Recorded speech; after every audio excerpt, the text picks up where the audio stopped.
बीड जिल्ह्यात गेल्या 6 महिन्यापासून वर्षापासून जसं काय संतोष देशमुख प्रकरण झाले त्यानंतरपासून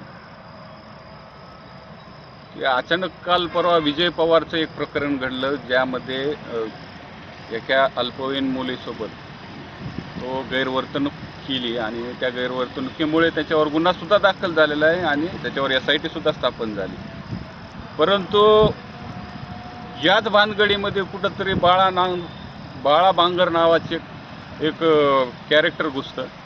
आणि बाळा बांगर तर्फे ते असं रंगवलं जातं की वाल्मिक कराड ते त्यांची रेकॉर्डिंग त्यांच्याकडे आहे, एक व्हिडिओ आहे, तो व्हिडिओ व्हायरलसुद्धा झालेला आहे. आणि तो व्हिडिओ त्यांनी पोलिसांना न देता मीडियासमोर आणून त्याला व्हायरल केलं. तर अंबाजोगाईत एक 10-15 दिवसाखाली आपले पोलीस अधीक्षक साहेब नवनीत कावत साहेबांची एक बैठक झाली होती. त्यावेळेस त्यांना सांगितलं होतं की व्हायरल करणाऱ्यावर सुद्धा गुन्हा दाखल होणार आहे. त्याच्यामुळं एखादी गोष्ट घडल्यानंतर ती आधी पोलीस स्टेशनमध्ये जमा करावं लागते. असे अनेक प्रकरणं आहेत, त्या प्रकरणाचे पुरावे आहेत आणि त्या प्रकरणामध्ये व्हायरल करणारा सुद्धाही गुन्हेगार आहे.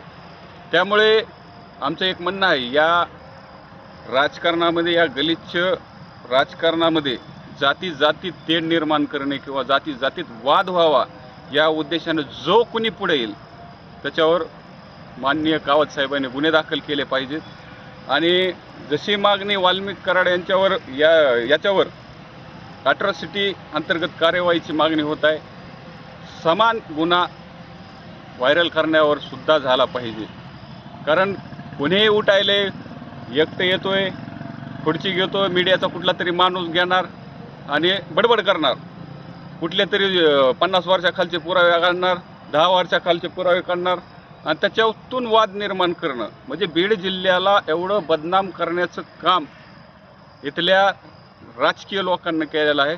त्यामुळे या राजकीय लोकांना दाबण्यासाठी या व्हायरल जे व्हिडिओ करतात त्यांच्यावर कटाक्षाने नजर ठेवून माननीय अधीक्षक साहेबांनी तात्काळ कार्यवाही करावी, जेणेकरून हे असे निंदनीय प्रकार घडणार नाहीत आणि कोणी राजकारणासाठी चुकीच्या पद्धतीने जुने व्हिडिओ काढून किंवा एखाद्या एडिटिंग करून किंवा कुठलाही प्रकार करून वातावरण बिघडवणार नाही आणि बीड जिल्ह्याचं नाव